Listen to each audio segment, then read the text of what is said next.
आज हमारे साथ हैं Rajiv Kumar ji, advisor and social worker. Sir, अभी कुछ दिन पहले एमएलए गोगी जी ने विधानसभा में नए स्कूल एक्ट की मांग की है।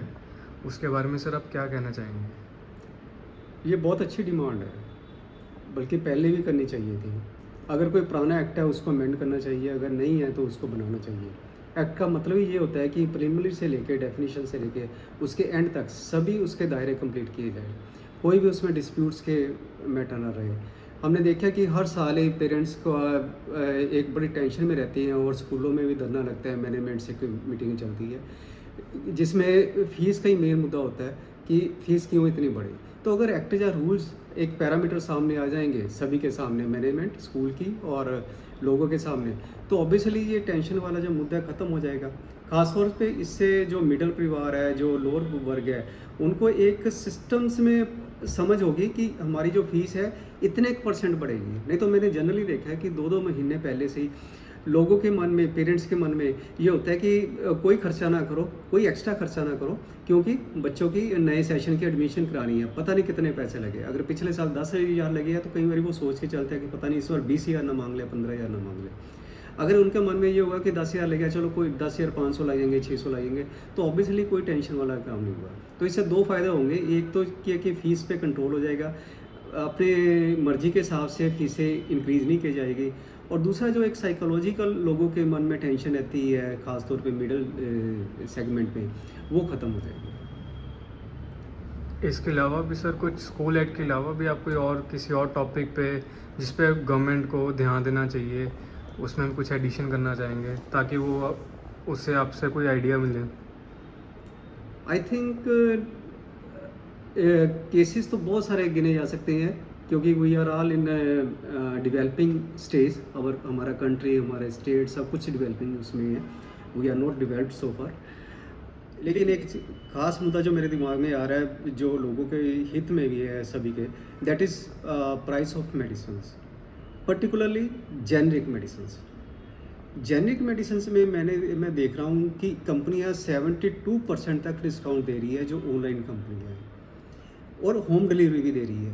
इट मीन्स कि उस दवाई की कॉस्ट क्या होगी? अगर 100 रुपये का पत्ता लेके चले, 72 वो उसको दे दिया, प्लस अदर खर्चे, उसकी होम डिलीवरी खर्चे निकल गए 80%।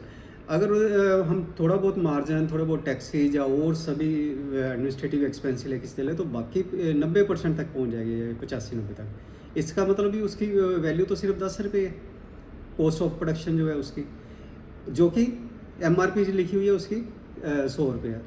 सो इसका मतलब ये है कि जो जेनरिक मेडिसिन है उसकी एमआरपी बहुत ज़्यादा लगी होती है।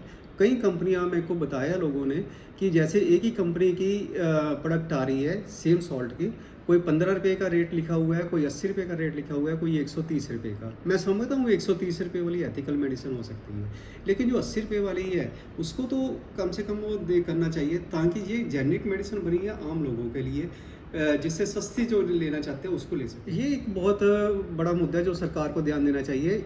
इसके एवज में 4-5 साल पहले, शायद 2017 में, नपा ने, नेशनल फार्मास्यूटिकल प्राइसिंग अथॉरिटी ने, न्यूज़पेपर में भी लगी थी, टाइम्स ऑफ इंडिया में भी था, कि हम एक्स फैक्ट्री प्राइस भी कंपनियों को कहा गया था कि आप इस पर मेंशन करो विद एमआरपी।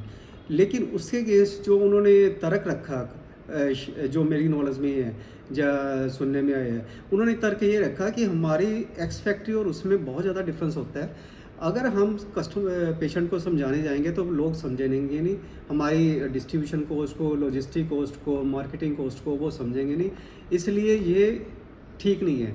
शायद इसी के चलते उन्होंने ये मैटर दबा दिया और दोबारा नहीं उठा। मेरा मानना है कि अगर इस मैटर को तरीके से लिया होता उस समय, उनके जो ऑब्जेक्शन थे उनको क्लियर किया जाता, को एक्स फैक्ट्री कॉस्ट को डिफाइन किया जाता प्रॉपरली, तो शायद ये चीज़ें ना आती। अगर इसमें जरूरत थी किसी एडवाइजरी फॉर्म की, ले सकते थे एडवाइस, ताकि ये जो सिस्टम बनाया था गवर्नमेंट ने, एनपीई ने, नपा ने, वो चलता रहता, लेकिन ये नहीं चल रहा। सर, कॉस्ट ऑफ मेडिसिन के अलावा कोई और प्रॉब्लम हो मेडिसिन से रिलेटेड? एक दो चीज़ें मैं कहना चाहूँगा जल्दी में। एक तो चीज़ है उसकी जो आइडेंटिफिकेशन है, आइडेंटिफिकेशन ऑफ जनरल मेडिसिन, अगर मैं आपसे पूछूं या कितने लोगों से मैं पूछ चुका हूँ कि क्या आपको पहचान है कि ये मेडिसिन जेनरिक है और ये एथिकल है, तो मेरे को आज तक किसी ने नहीं बता पाया, खुद मेरे को भी नहीं पता। थोड़ा बहुत जो कंसीडर करता हूँ मैं, इसमें बहुत बारीक तरीके से एक लिखा होता है सॉल्ट इन जेनरिक मेडिसिन, और जिसमें दूसरे जो होते हैं एथिकल, उसमें उसका ट्रेड नेम बोल्ड अक्षरों में लिखा होता है। लेकिन किसी को ये चीज़ नहीं पता कि वो जो मेडिसिन ले रहे हैं वो जेनरिक है या उसकी एथिकल है। तो ये एक बहुत बड़ा मुद्दा है। इतनी हमारी ये बड़ी इंडस्ट्री है और लेकिन ये इस चीज़ पे क्लैरिटी नहीं है। एक सेकंड मुद्दा मैं और इसमें ऐड कर देता हूँ, वो ये चीज़ है कि ये भी पब्लिक इंटरेस्ट में ही है। हालांकि मेरे को इस फील्ड की पूरी नॉलेज नहीं है, टेक्निकल पार्ट्स फील्ड की, लेकिन मैं समझ सकता हूँ। कई बार हमारी बीमारी के से रिलेटेड डॉक्टर्स हमें 4 या 5 साल्ट उनको देने पड़ते हैं, ऑब्वियसली है ये चलता है, यानी कि 2-3 से लेके 5-6 तक चले जाते हैं। अगर हो सकता है तो क्यों ना कुछ सॉल्ट्स का कंबाइन किया जाए। अगर 5 टेबलेट्स हमें लेनी पड़ती है, 5 को 2 में कन्वर्ट किया जाए या 3 में कन्वर्ट किया जाए, उससे क्या होगा कि दवाई की कॉस्ट बहुत सस्ती हो जाएगी। उसका बेसिक मटेरियल सेम रहेगा, सिर्फ सॉल्ट ऐड होगा, बाकी उसकी packaging material cost, packaging cost, logistic cost, marketing cost सारी कम हो जाएगी और लोगों को ये सस्ता मिलेगा। देना चाहेंगे आप हमारे व्यूअर्स को?